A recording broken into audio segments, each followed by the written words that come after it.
Transnet reporting a slight increase in the full-year coal and iron ore for exports.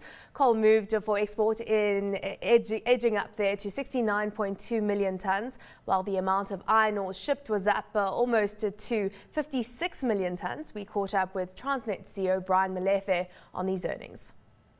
We're not able to reach our targets, largely due to the fact that in the second part of the year, the coal price tanked, and because of the low coal price, we felt that suppliers are holding to their coal and not exporting it, which is a variable that is we cannot control.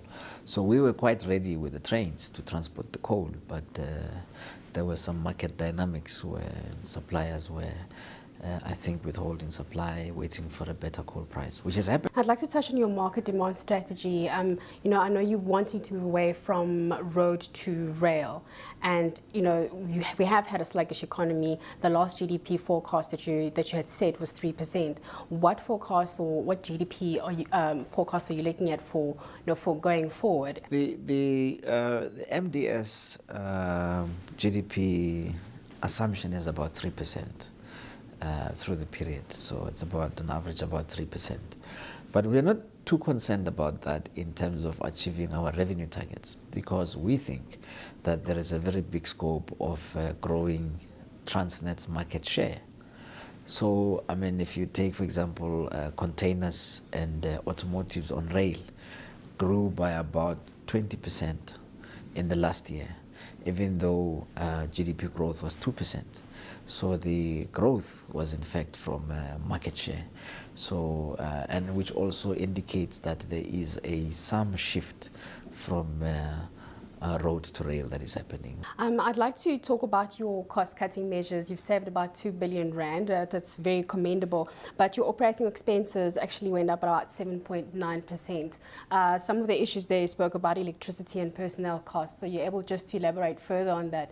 Yes, the operating expenses were expected to go up. In fact, the 7% growth is lower than what we had projected operating expenses to go up by. So we were able to come in under budget on the operating expenses, although they're still higher than the previous year.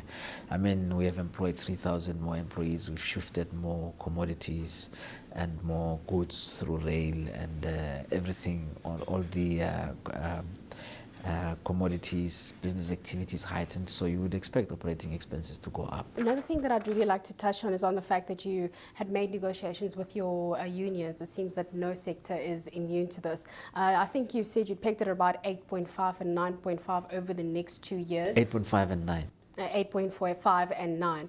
Is this to mitigate some of the risk that goes with wage negotiations? The salary negotiations have become exceedingly difficult, especially in the last 3 years in South Africa. You remember that the other SATAU parts of the SATAU were on strike demanding double-digit increases. I hear there is a union that is calling for 100% increases in wages. And so we have have agreed with the unions, I suppose to the extent that we've secured it, they've also secured certain salary increases over the next 2 years. I'd just like to talk about some of you said inefficiencies was still quite a challenge in terms of being able to meet your targets. In some instances you've done well in your on-time arrivals and departures.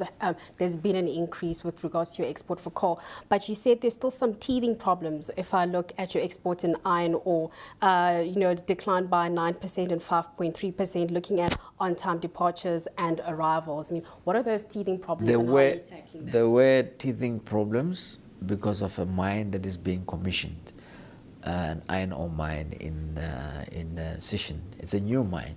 So the problem with the new mine is the loading and offloading.